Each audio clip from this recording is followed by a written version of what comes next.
Hello everyone, and welcome to another beer review. Well, I think it might be a beer review, but I'm not sure. So this definitely is going to be a Wednesday video, and if you don't know, usually the kind of dodgier beers or the beers that I'm not sure of, then I usually keep them for a Wednesday. And the beers that I know the brewery's got a good reputation, or this beer has been recommended by people that I know and respect, then they're the ones I usually do on a Sunday, and they're usually a bit longer videos. So the Wednesday ones I try to keep short, try to keep them around about the kind of 15-16 minute mark, and then, well, I don't put any restriction on the Sunday ones. They can be as long as they want, in my view, because it just depends. If it's a good beer, then I want to kind of talk about it and things like that. And if it's not such a good beer, then, well, hey, it will get its drubbing for longer. But yeah, today is a bit of a, well, let me just give you the details. Now, the reason why I noticed this beer wasn't actually the name of the beer, it was actually the name of the brewery.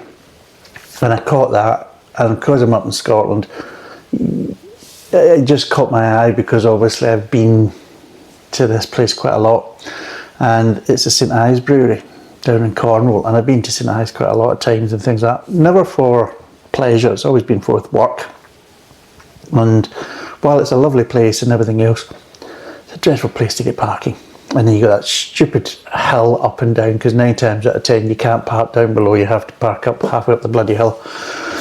And it's an absolute pain, especially if you're carrying basically parts and tools down to do work, and then you've got to carry them all the way back up. Seriously. So, but the St Ives Brewery is what I noticed.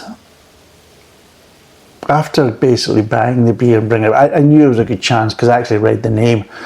But this is actually a collaboration between ASDA and the St Ives Brewery. And between the two of them, they managed to come up with a beer that we're really crying out for. It's really what the beer industry really needs, especially in the UK. We need a sticky toffee pudding stout. Now you see why this is going to be a Wednesday video. But I've come up with an idea, because instead of me basically having to suffer these beers while describing how bad they are to them and have maybe a little rant along the way, if it's so bad or so undrinkable, I bring a substitute. You see, so what I do is, if it's a bad beer or a beer that's kind of dodgy, then instead of me having to suffer this throughout the video, sipping away at it, and, you know, I'll pour myself a whiskey and drink that while I'm actually tearing at a new one. You see? So you get a chance to see me kicking off, and I get the enjoyment of drinking a whiskey rather than drinking this piss that I'm kicking off about. You see? So let's give you a wee bit of detail on this. Apparently this is number 3 collab, so I think they've done at least 3 collaborations, whether with this brewery or with other breweries, I don't know. And I'll be totally honest, if they're producing beers like this, I don't care. There's the reality. So this is Collab Collection, a rich stout with warming sweet flavours of sticky toffee, spices and dates, and it's 6.5%, it's a 440ml can, and this costs £2.77. And there's pish in the back as well. Oh my god, here we go, here we go. ASDA has exclusively teamed up with innovative and market-leading breweries to create an exciting new range of outstanding craft beers. St Ives Brewery was founded in 2010 as a microbrewery nestled in the heart of Cornwall. What do you mean? It's just a farts off bloody Penzance. It's hardly in the heart of Cornwall, it's more at the tip. Jesus, seriously. God, a load of pish. Anyway. Jeez, if it was in the heart of Cornwall, we wouldn't have to keep bloody driving so bloody far to get there. Arseholes. Right, anyway. Fast forward to 2024, and they've become a progressive craft brewery with state-of-the-art brewing techniques and an innovative approach to brewing exceptional beers. Exceptional, remember, not just good beers or normal beers or quite popular beers or beers that people enjoy, but no, they're exceptional, you know, absolutely marvellous. The brewery uses a 4-vessel brew house to get as much as possible out of raw materials, and a mash conversion vessel allows for step mashing. Oh my goodness, step mashing. Oh, you lucky boys. Anyway, step mashing was always good for when you were basically working with lower yield ingredients. That's what it was originally for. Obviously with the newer strains of ingredients and better quality ingredients, then the yield isn't so low, it's not so fluctuating, hence why you don't need the step mashing. But anyway, never mind, you know. With their state-of-the-art brewing kit and a progressive approach to brewing exceptional beers, there's that word again, exceptional, oh my goodness. St Ives Brewery has managed to bridge the gap between modern and traditional. Has it? Because if it has, nobody's told me, or anyone else for that matter, regional and craft. So basically it's bridging the gap between modern and traditional, regional and craft. Their focus is incredible beer from a picturesque location that people love to visit. Yeah, maybe the actual St Ives town, but I don't think we're going to be visiting the brewery that much. Especially if they're making sticky toffee pudding bloody stouts. Unless you're one of these freaky ones that think, oh, I'll have citrus with that. You know, tasting notes. This indulgently rich and sweet stout, God, is layered with crystal malt for notes of toffee and dark caramel. A finishing gravity provides body and sweetness, and the rich fruitiness of dates gives the stout its distinctive sticky toffee pudding profile. Mandarina Bavaria hops give a subtle orange and herbal layer, and a complex blend of spices adds to the overall warming goodness of this thick and decadent dessert stout. Date paste not from the UK. What? I don't even know what that means. Well, sloppy days watching this, and you're enjoying your pure beers that haven't been interfered with. But we can certainly say this one's definitely been interfered with. Name of God. Right, shall we crack it open? Oh, by the way, get new glasses. Thought I'd treat myself. Look at them big buggers. Oh, lucky boy. And I'm going to soil them with this. Oh shit, my sick puppy. There we go. It's all happening. It's quite fizzy. Sounds like I'm pouring a bloody Pepsi or a Coke. Listen to the rasp. Can you listen to the rasp of that? Doesn't sound good for a stout, does it? Alright, let's carbonate it to fuck, boys. That'll be marvellous. Hey, that's what we should do. That's progressiveness. You know, it's going to make it exceptional. It's going to make it exceptional. Right. Ta-ta! Right, it's black. Good start. Well done, boys. You're halfway there. There's about a half finger. Slightly tanned head. Oh, my goodness, you have been doing your homework, haven't you? St Ives Brewery. How exceptional you are. How does it smell? Oh, God. Hold on a minute. By God, I think I'm going to need this.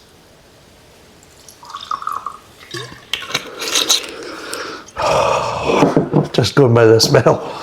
Get some water in there, we splash. Oh, there we go. Sorted.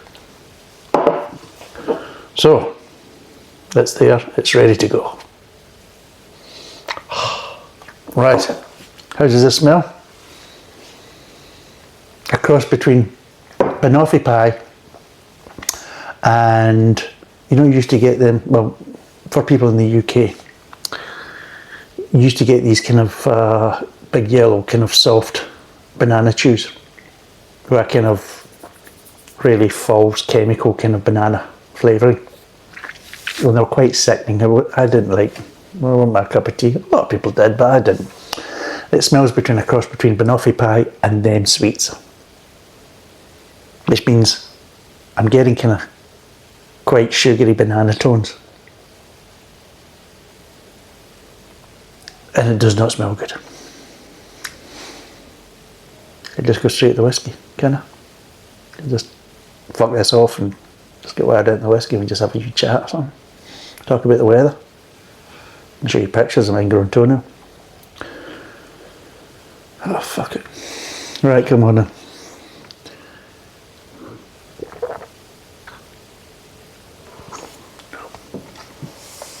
Oh, Christ. Right. First impressions. This is a beer the world does not need. Just, oh, it's bad.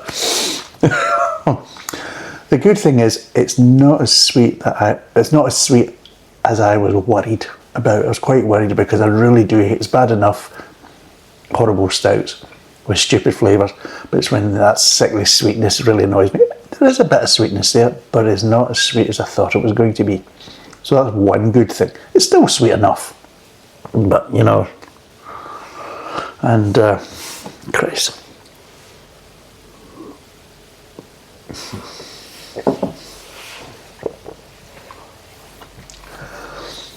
Oh God. Oh, right. That's absolutely diabolical. Exceptional? That's the word that's bouncing in my head. Exceptional? Really? If this brewery is classed as exceptional, and this is supposed to be up there as an exceptional beer, then where the hell do all these other wonderful beers that I've had, you know, over the last God knows how many years, all the good ones, all the 8s and the 9s and even the 10s, and where do they actually sit? What do we call them? Do we have to use profanity in front of them? You know, you get just exceptional, but it's fucking exceptional. You know, what do you do? It's bollocks, isn't it? That is, it's bollocks. This isn't exceptional. They found the word up in the dictionary and they've realised what it means. Oh, we can use that then. Marvellous. What's another word for wonderful? I don't know. I'll look it up and Google. It's exceptional. Aye, that'll do. Fuck it, get it in there. I think that must have been how it went.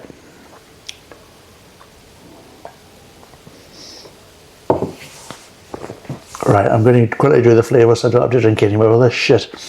Right. Oh God. Starts off, you do get a little bit of roasted grains in there, a little bit of bitterness, things like that.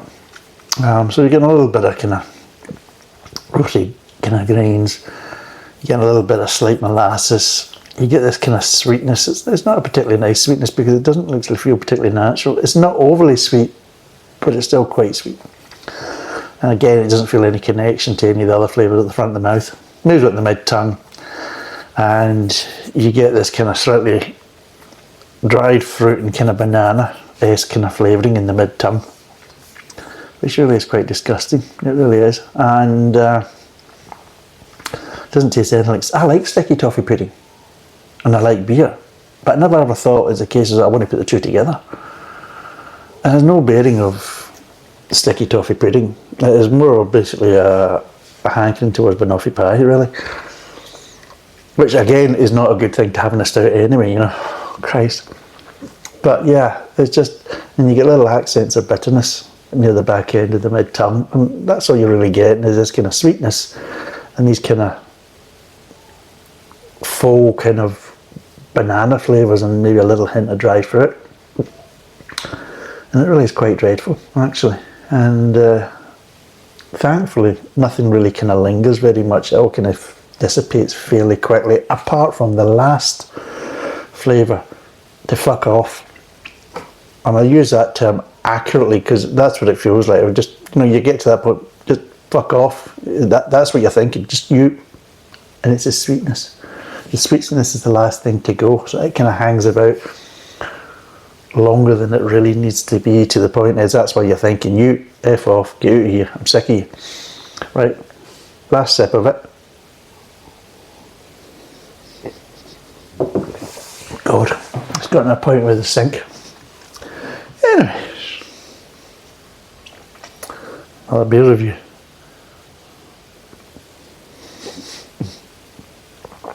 instant improvement. Because the first thing it does is takes the bloody taste of that out of my mouth straight away. So that means I'm happy from the get-go.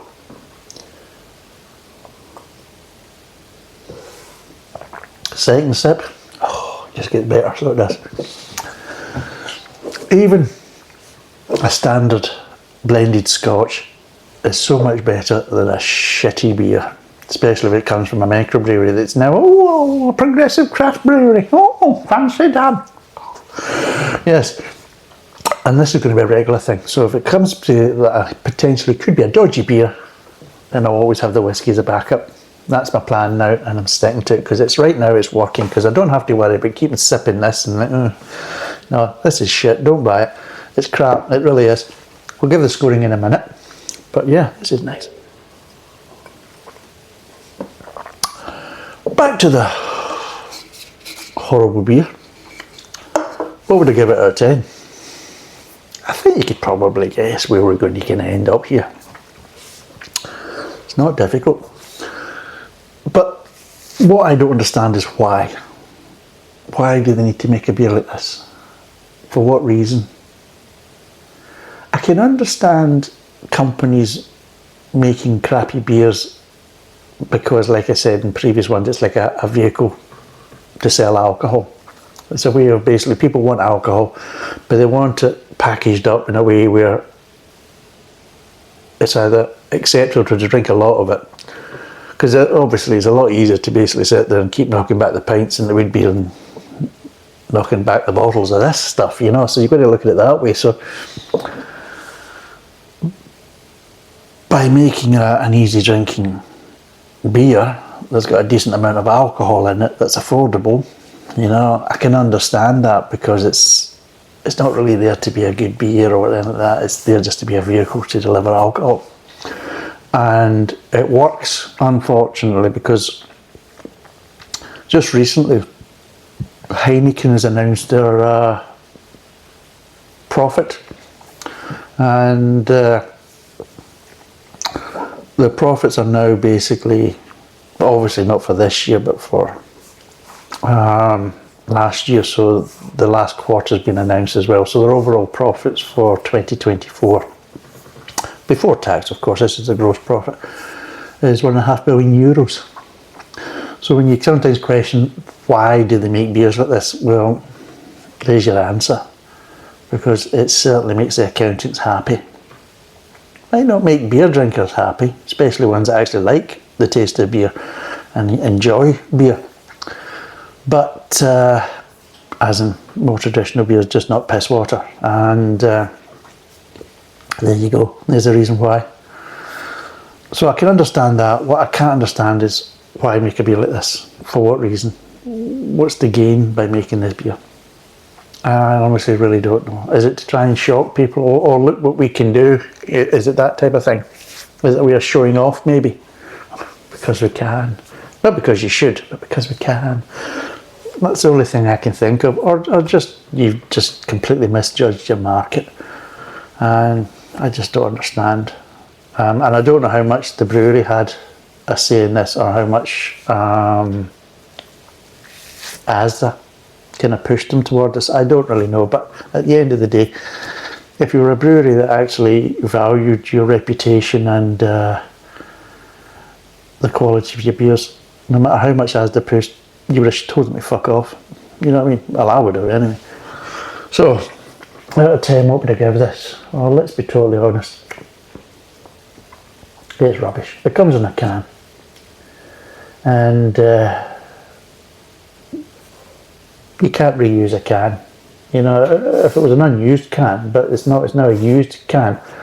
So you can't use it, so it's of no benefit to you. Yes, you can recycle it, but see if you didn't use it at all, then you wouldn't have to recycle it to be better for the planet. So you can't even say from a climate point of view it's good. So I'll be totally honest, you don't get a point for the vessel because it's totally useless to you. The beer doesn't deserve a point, so we're sitting at 0. Absolutely nothing out of 10. Well done. And would I recommend it? Absolutely not. Would I drink it again? Definitely not. I wouldn't even drink this. And I've got it in front of me. never mind get another one. Absolutely not. So it's 6.5%, a sticky toffee pudding stout. It's a collab with ASDA and the St Ives Brewery. It's an absolute abomination. I wouldn't go near it. And if you actually think about maybe going out and buying this, then I would recommend reach for the whiskey bottle. You'd be better off. Anyway, thanks for watching.